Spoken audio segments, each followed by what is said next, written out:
نو په دې رمضان مبارک کې به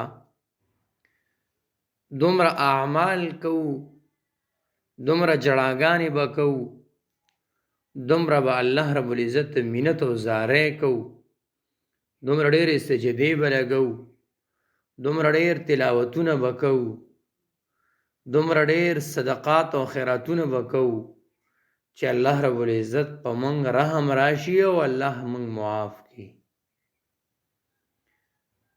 اوس مخکې د دې نه چې دا 13 روژې تېرې شوې، موږ د الله رب العزت عبادت ونه کو، جړاګانې م الله ته ونه کړې، منت او زاري م الله ته ونه کړه، نو الله رب العزت به بیا کم طرفه موږ معاف کوي چې موږ توبه ونه ویستا، نو الله به معاف کوي څنګه؟ موږ جړاګانې ونه کړې، نو الله به بخي څنګه؟ موږ عبادت ونه کو، د الله رحم به راځي څنګه؟ نو التجا او گزارش دا دی، دا میاشت د رمضان د دغې دپاره دی چې موږ خپل ځانونه په الله باندې وبخو، او که چېرې میاشت د رمضان لاړه او موږ خپل ځانونه په الله ونه بخل، موږ دومره اعمال ونه کړه چې الله رحم په موږ را نغی او الله موږ معاف نه کړو، نو د نبي علیه السلام او د جبریل علیه السلام په خیرو کې به بیا راځو. نبی علیه السلام آمین ویلی دی، جبریل علیه السلام خیری کړي دي. جبریل علیه السلام څه وی؟ الله هغه کس غرق دی کی، الله دې هغه کس غرق کی چې کم انسان باندې میاشت د رمضان راله او د په الله باندې ځان ونه بخو. نو نبی علیه السلام وی آمین. اوس د څومره معززو هستو خیری دي، یو خو جبریل علیه السلام دی، بل خو نبی علیه السلام دی، د دې خیری نه رد کیږي. که ځانم په الله وبخو بس بختور به یو، الله ته به نږدې یو، الله رب العزت به راباندې مزید رحم او فضل او کرم کوي. او که چېرې دومره اعمال موږ ونه کړو چې الله موږ ونه بخولو، نو د جبریل علیه السلام او د نبی علیه السلام په خیرو کې به بیا راځو. کله ناکله سړي ته خیري ولګي. زموږ په دې معاشره کې بعض کسان چې ډېر زیات بېعزته وي یا ډېر کمزورې ژوند تېروي، زندګي یې ډېره ګډه وډه وي، نو خلک وایي دا د مور پلار خیرو والی دی، وی دی د پلار خیرو والی دی، دی د رور خیرو والی دی، دی د مور خیرو والی دی. نو چې د مور خیرې لګي، د پلار خیرې لګي، د رور د مسلمان خیرې لګي، نو تپوس کوم تاسو نه آیا د نبی علیه السلام او د جبریل علیه السلام خیرې به نه لګي؟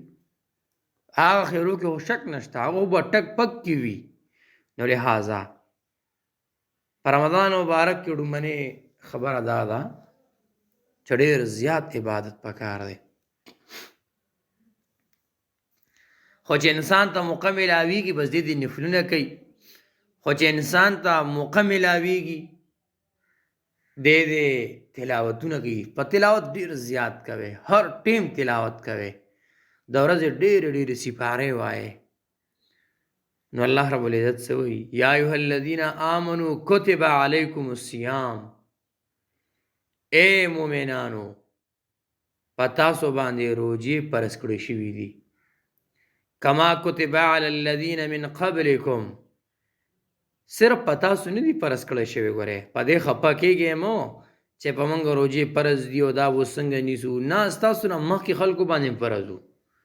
الله وایي کما کتب علی الذین من قبلکم، اے مومنانو، څومره د محبت الفاظ دي، اے مومنانو په تاسو روژې فرض کړی شوي دي لکه څنګه چې په تاسو نه مخکې په خلکو فرض کړی شوي وو. بیا الله څه وایي؟ لعلکم تتقون، د پاره دی چې تاسو پرهیزګار شئ. تاسو روژې ونیسئ، الله وایي ما ته څه ګټه ده؟ ګټه خو ستا ده.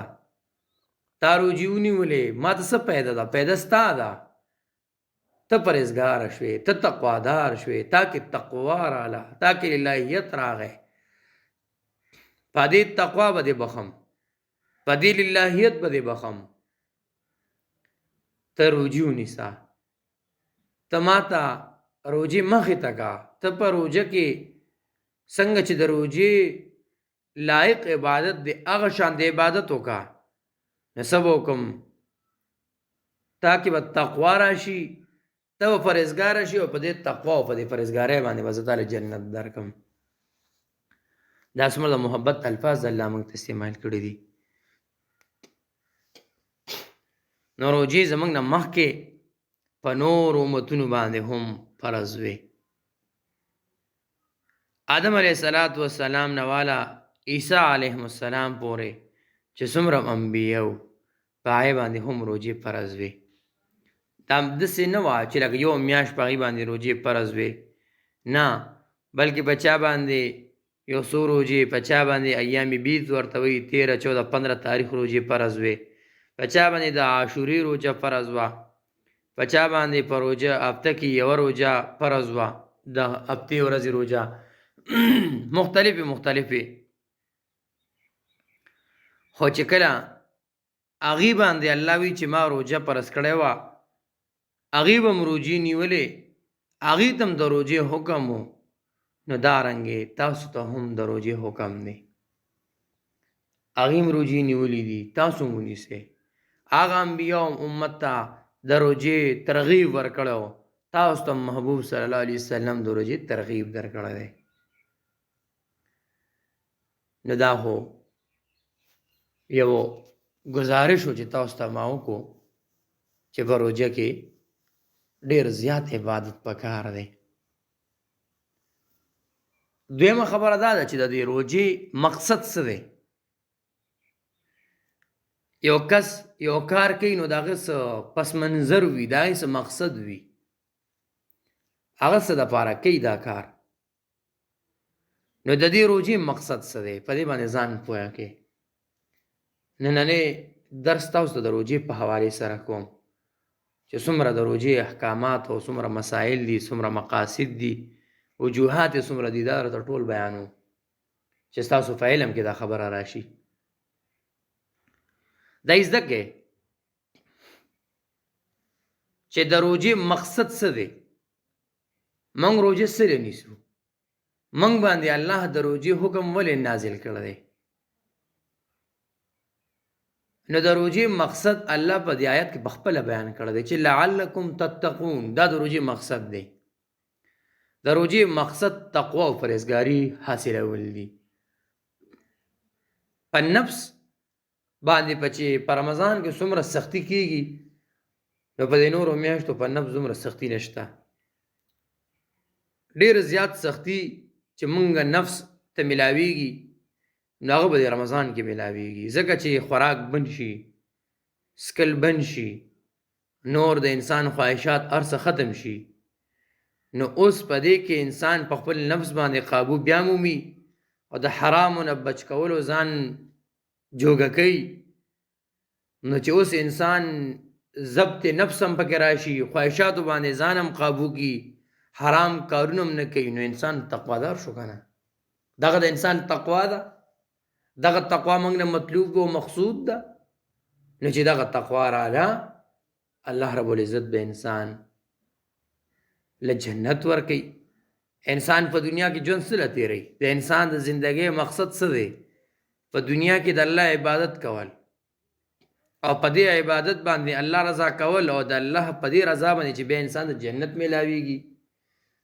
د الله عبادت کول د انسان د ژوند مقصد دی، مقصود د انسان دا دی. او په رمضان مبارک کې بیا مقصد د رمضان هغه تقوا او پرهیزګاري حاصلول دي.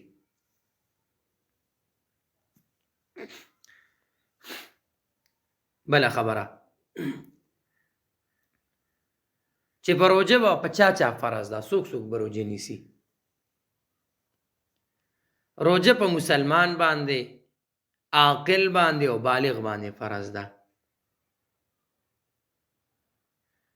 دویم هجری وه او لسم د شعبانو چې الله رب العزت زمونږ په دې امت باندې روژه فرض کړه، حکم راغی چې تاسو اوس یو میاشت روژه نیسئ. دا حکم په 2 هجري او په 10 د شعبان باندې نازل شوی دی. اوس هر هغه کس چې عاقل دی، بالغ دی، مسلمان دی، د باندې روژه فرض ده، دی به خامخا روژه نیسي. او که د روژه ونه نیوله او یو روژه د په رمضان کې وخوړه، بیا که ټول ژوند دی روژې ونیسي، خو چې کم د رمضان فضیلت دی هغه د نه فوت شو، چې کم د رمضان فضیلت دی هغه د نه ختم شو، هغه فضیلت دته بیا نه میلاویږي. دا چې څومره بچیان دي هغه تاسو وینئ چې هغه زلمي کېږي ورو په هغې باندې روژې ترغیب ورکوئ چې هغه روژې نیسي.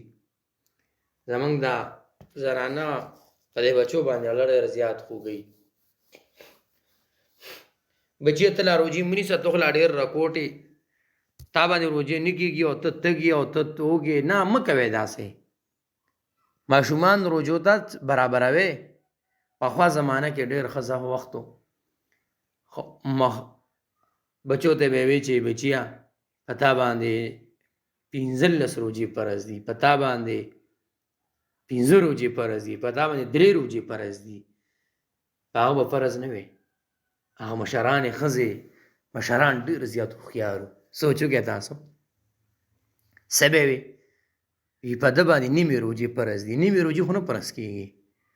روژې چې فرض کېږي 30 په 30 فرض کېږي، نیمې نه فرض کېږي. چې روژې فرض کېږي مکمل فرض کېږي، 15 شپږ خو نه فرض کېږي. خو میندو به بچو ته وي بچې په تا روژې دومره فرض دي. د هغې وجه به څه وه؟ په هغه به فرض نه وي. د هغې وجه به دا وه مور هوښیاره وه، مشر هوښیار و. هغه به وي چې مثال په طور آینده کال یا بل کال به په ده روژې فرض وي، نو چې نیمې دې کال ونیسي نو دې به ورته عادت وي، نو بل کال به بیا ټولې نیسي، خوري به یې نه. دا دومره هوښیار خلک وو. بچیه ته به دې له 15 نیسې. د 15 نیولو مقصد به څه؟ د 15 نیولو مقصد به دا و چې په 2-3 کاله بعد به په ده فرض کېږي. نو یعنې چې هغه ټیم په ده راشي چې اوس روژې ټولې په ده باندې فرض دي او بیا یو به هم دې نشي نیوی، بیا به هم خوا دې خوا کوي. دې ځله به 15 ونیسي، بل کال به 10 ونیسي، بل کال به 15 ونیسي. نو چې کله دې بلوغت ته رسي او دې بالغ کېږي بیا ټول روژې نیوی شي. زمونږ مشرانو به دا وي. موږ نه به هم تپوس وکړه کله ناکله. بچې به راغی موږ ته به یې وی چې مور مې وی چې مفتي صاحب نه تپوس وکړه چې دې ځله په تا څو روژې فرض دي.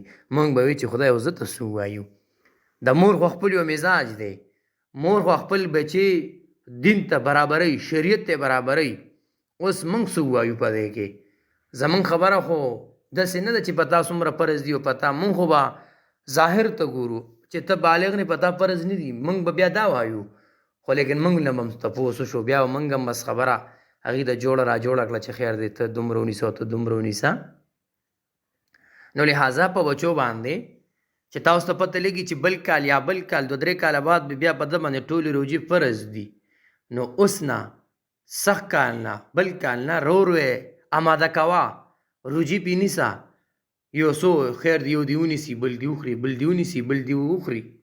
په داسې انداز باندې دې به عادت شي دې سره. اړه پې مه خوږوئ. اکثر د بچي تمنا دی چې زه روژه نیسم، مور ته وي مورې زه روژه نیسم. مور اړه خوږوي. مور په بچي هر وخت کې خفه کېږي. نه بچیه ته مه نیسه په تا روژې نه کېږي، نه بچیه مه نیسه، په تا باندې نه کېږي. بیا به ته تږې، بیا به ته وږې شې. نو چې کله هغه باندې بیا روژې فرض شي هغه بیا په خپله نه نیسي. هغه عادت نه دی که نه. صحابو به په خپلو بچو باندې روژې نیولې. صحابو به په خپلو بچو باندې روژې نیولې او داسې روژې چې هغې به ډېر زیات اوږې شو، تږي به شو. چونکې هغه وخت عربو کې ډېره زیاته سخته ګرمي به وه. نو په هغه وخت کې به هغې داسې کار وکړو چې بچو له به د لوبو سامانونه بیا راوړل، په هغې باندې به دا بچي مشغوله ساتل. بچي په دې لوبې وکړه، ته داسې چل وکړه، ته دلته لاړ شه، ته هلته لاړ شه، دا دي هغه دي. په دې خبرو باندې به هغې په خپلو بچو باندې روژې ونیولې او هغوی به په خپلو بچو باندې دا روژه سر ته ورسوله. نو تاسو کوشش کوئ چې په خپلو دغه ماشومان، یو خو هغه ماشوم دی چې په هغه روژې ټولې فرض دي، هغه ته خو په زوره هغوی له ترغیب ورکوئ چې ګوره خیال کوه ته روژه ونه خورئ، او چې بچا باندې بیا فرض هم نه دي هغوی باندې هم لږ شانتې تاکید کوئ چې لږې لږې نیسي. صحابو به هم په خپلو بچو باندې چې نابالغه بچیان وو هغوی به بیا په هغې باندې هم روژه نیوله.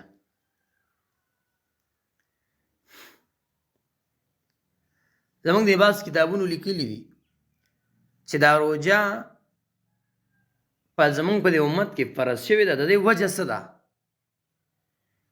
نو څوک څه وایي د چا څه رایه ده، د چا څه رایه ده، خو بعض اداګانې د الله ډېرې زیاتې خوښې شوې دي. بعضې اداګانې د انسان الله ډېرې زیاتې خوښې شي. هغه دا چې لکه مثال په طور اوس صفا مروه کې حاجیان، دغه رنګې معتمرین، الله دې تاسو ټول بوځي چې کله تاسو حج له لاړ شئ یا تاسو عمرې له لاړ شئ، نو صفا او مروه کې اووه ګردشې دي. صفا نه به مروه ته ځي، مروه نه بیا صفا ته راځي، نو دا به اووه ګردشه به برابرې. اوس په دې کې دا ګردشونه دي، دا ولې؟ ځکه چې کله سیدنا هاجره رضی الله تعالی عنها چې کوم د ابراهیم علیه السلام بیبي ده، او د ده لختې جګر حضرت سیدنا اسماعیل علیه السلام هغه تږی دی، جاړي او اوبو په تالاش کې ده، نو هغه وخت کې دا هاجره علیه السلام دا په صفا نه مروه پورې لاړه، بیا مروه نه صفا پورې لاړه، وته او تله او ګرځېده، د اوبو په تلاش کې وه. نو الله رب العزت د هاجرې علیه السلام دا ادا دا چکرې دومره خوښې شوې، دومره پسندیده شوې چې الله رب العزت د حج او دارنګې د عمرې رکن وګرځو. الله موږ ته حکم وکړو چې کوم یو کس حج کوي یا عمره کوي په هغې باندې دا لازم دي چې دوی به د صفا او د مروه څه کوي، چکرې به دوی لګوي. همدارنګې زمونږ جناب رسول الله صلی الله علیه وسلم امام الانبیاء چې کله به نبی علیه الصلاة والسلام غار حرا کې عبادت کو، نو په غار حرا کې به نبی علیه الصلاة والسلام د ورځې خوراک نه کو، د ورځې به خوراک نه کو، ټوله شپه به الله ته ولاړو، عبادت به کو، جړاګانې به کولې. نو الله رب العزت ته د نبی علیه السلام دا ادا ډېره زیاته خوښه شوه او په دې امت باندې روژې فرض کړئ چې امام الانبیا د ورځې خوراک نه کو. دا ادا ډېره زیاته ښه ده، زما عبادت به کو، زما په عبادت کې به مشغول و. نو لہذا چې کله امام الانبیا دا ادا کړې ده، نو الله رب العزت موږ ته هم وایي چې تاسو هم دا اداګانې کوئ، تاسو هم دا روژې نیسئ. نو اوس د الله رب العزت د طرف نه دا ډېر زیات مبارک میاشت روانه ده، د دې یو ساعت قیمتي دی، د دې یو منټ قیمتي دی. خیال کوئ چې ګورئ دا روژه درنه هسې لاړه نه شي، یا نه چې رمضان مبارک ختم شي او زمونږ مغفرت ونه شي او مونږه د نبی علیه السلام او د جبریل علیه السلام په خیرو کې را نشو. ابو هریره رضی الله عنه فرمایي چې جناب رسول الله صلی الله علیه وسلم فرمایل چې کوم انسان اعمال او نیکي کوي، د ده د اعمالو بدله د لس چند نه واله 200 چندو پورې سوا کېږي. بعض اعمال الله په 10 چند قبلوي، بعض په 100 چند قبلوي، بعض په 500 چند قبلوي، بعض په 200 چند قبلوي. خو صرف یو روژه ده چې الله فرمایي الله رب العزت څه وایي؟ الا الصوم فانه لي وانا اجزي به. وایي صرف روژه داسې ده، الله وی دا روژه فانه لي، دا روژه زما ده وانا اجزي به، د دې روجې بدل به زه ورکوم. د دې روجې څومره غټ فضیلت دی تاسو وګورئ. الله وی روجه زما ده، د دې روجې بدل به زه ورکوم. ټول اعمال چې موږ کوو دا ټول د الله دي. خو بیا دې کې د تخصیص څنګه راځي؟ مطلب دا کیدی شي د قیامت پر ورځ باندې د نورو اعمالو صله الله رب العزت فرشتو ته وایي چې زما دې بندګانو له دا ورکې دا ورکې دا ورکې دا ورکې. صرف د روجې اجر به دومره ډېر زیات وي. الله رب العزت به فرمایي چې د بندګانو له زه په خپل لاس باندې کما یلیق بشانه خپلو بندګانو له د دې اجر ورکوم. الا الصوم، څومره ښکلي الفاظ الله استعمال کوي. حدیث قدسي دی فانه لی، دا روجه زما ده، وانا اجزي به، او د دې روجې بدل الله وی زه ورکوم. یو روایت دام دی وانا اجزا به، او د دې روجې بدل زم. څه مطلب؟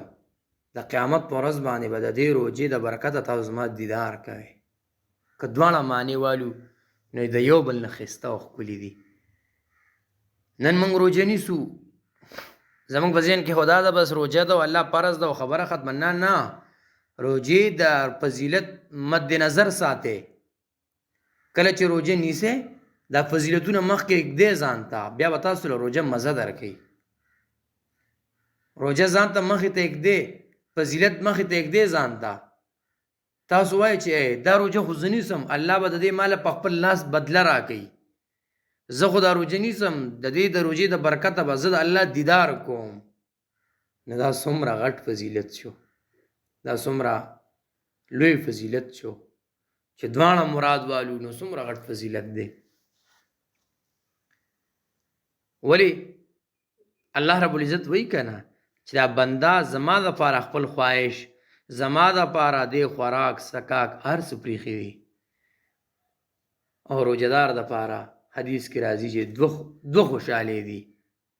للصائم فرحتان، د روجې دپاره روجهدار دپاره دوه خوشحالۍ دي. یو چې کله دې روجه ماتي کې کینی، چې کله روجه ماتي ته کینی نو دوی چونکې وږی دی، دې تږی دی، دې روټۍ وخوري، دې اوبه مخې ته وویني، دې خوشحاله شي چې ځه شکر دی خدایه روجه ختمه شوه، روجه دې را باندې پای تکمیل ته ورسوله، الله ستا شکر دی. دویم چې کله دویمه خوشحالي هغه د قیامت په ورځ باندې وي چې کله به دا روجهدار الله سره ملاقات کوي.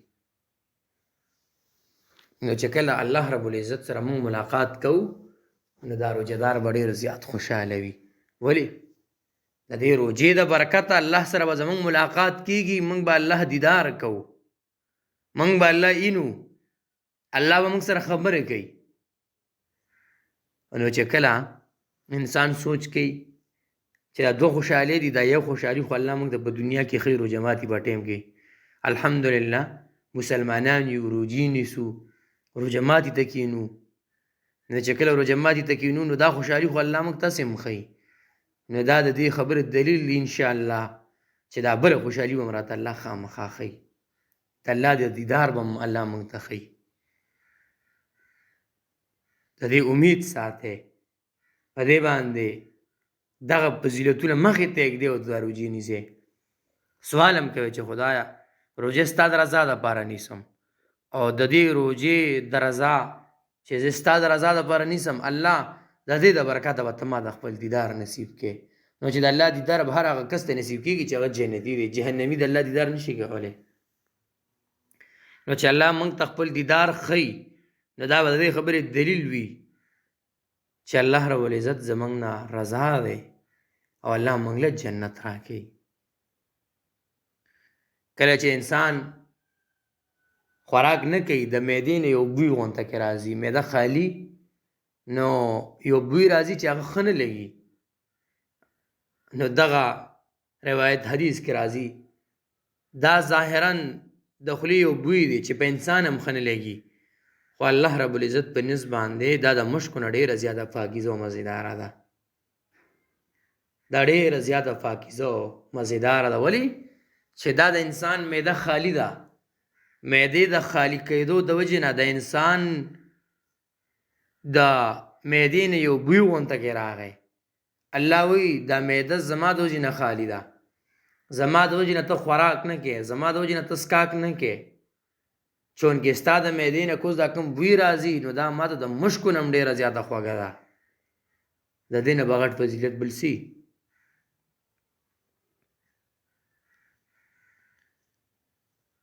خو لیکن یو خبره یاد ساتئ، دا روژه دا په څه باندې زمونږ نه اکثر خراب شي او الله موږ له د دې هغه اجر بیا نه راکوي. حدیث مبارک کې راځي دا روژه په ډال ده، روژه ډال د ډال چې د دې روژې د وجې نه به انسان ځان د هر څه نه حفاظت کوي. اوس چې کوم انسان چا سره بحث کوي، چا سره مباحثه کوي، نو ظاهره خبره ده څوک به کنزل کوي، څوک به بدې ردې وي، څوک به غیبت کوي، څوک به څه وي، څوک به څه وي. نو لہذا په دې روژې باندې دا یو قسمه ډال دی، په دې به ځان ساتې. که تا ته څوک وایي چې بدې ردې درته وایي، څوک درته کنزل کوي، ته ورته زما روژه ده. حدیث کې دا راځي، بخاري حدیث دی. ته ورته وایه زما روژه ده، ستا د دې خبرې زه تاله به زه څه بدله درکړم. اوس که چېرې زما روژه نه وی ما به تاله د خبرې جواب درکړی. اوس چونکې زما روژه ده نو په دې روژه باندې ځان بچ کوی د ګناهونو نه، د غیبت نه، د چغلي نه، د کنزلو نه، د فضولو خبرو نه، د خیرو نه. داسې مه کوئ چې یو خو روژه ده پخوا چې موږ کوم غیبت کو اوس به هم کوو، پخوا به موږ کنزل کول اوس به هم کوو، پخوا به موږ بدې ردې وي اوس به هم کوو. نه نه مه کوه داسې. پخوا چې د څه کارونه کول 11 میاشتې دې وکړې بس دا ډېر دی، اوس مه کوه. که چېرې اوس هم کې نو الله به بیا نور خفه شي. الله به وایي چې دا روژه خو ما ستا دپاره د بخښنې دپاره رالېږلې وه، ته خو د خپل ځان په ما نه بخې، نو بیا به غرق یو. نو لہذا کوشش دا کوئ چې په روژه کې هر هغه کار چې هغه د روژې دپاره نقصان سبب ګرځي، هغه د روژې دپاره د نقصان او د اجر د ختمېدو سبب ګرځي، د هغې نه ځان ساتئ. زمونږ دا زنانه اکثر فارغه شي وي راځئ ګپ به لګو، نو زمونږ ګپ سي په چا غیبت کول، زمونږ غیبت سي زمونږ ګپ سي. زمونږ کم مجلس داسې دی چې مونږ کېناستو او مونږ غیبت ونه کو، مونږ کمې داسې خبرې دي چې مونږ 10 منټه خبرې وکړو او مونږ پکې د چا بحث ونه کړو. داسې خو نه ده. کله چې مونږ خبرې کوو نو په هغه خبرو کې خامخا غیبت راځي، په هغې کې کنزل راځي، په هغې کې خپله درنه او د بل سپکه راځي. نو کوشش کوئ چې داسې مجلس ته مه کښېنئ، داسې کس سره مه کښېنئ چې د هغه مزاج کې غیبت پروت دی. داسې کس باندې خپل روژه مه خرابوئ چې د هغې د ناستې د وجې نه ستا روژې ته تکلیف میلاویږي، ستا روژې اجر ختمیږي، الله پې خفه کېږي. داسې مجلس له مه ځئ، داسې مجلس کې مه کښېنئ، نو زمونږ نقصان به وشي چې کوم د روژې فضیلت دی الله هم د هغې نه محرومه کړي. بخاري کې حدیث دی، صحیح بخاري حدیث را نقل کړی دی، وی چې په جنت کې یو دروازه ده د هغې نوم ریان دی. د قیامت په ورځ باندې به په دې دروازه صرف او صرف روژهدار داخلیږي، د روژهدار نه علاوه په دې دروازه به هیڅوک هم نه داخلیږي. یو کس به اعلان کوي، چغه به والی شي، کم دي روژهدار خلک، کم دی هغه خلک چې د الله رب العزت د یرې نه د الله د رضا دپاره هغوی روژې نیولي دي، هغه کسان څه شو؟ نو چې کومو کسانو په دنیا کې د الله د یرې نه روژه نیولې ده، د الله رضا دپاره هغوی روژه نیسي، هغه خلک به ټول هغه ګیټ طرف ته لاړ شي، هغه ګیټ طرف ته به لاړ شي. د جنت دغه دروازه چې ریان ورته وایي، هغه دروازه به کولو شي او دا مسلمانان روجهدار مسلمانان دا به ټول په دغه دروازه باندې وردننه شي او چې کله روژه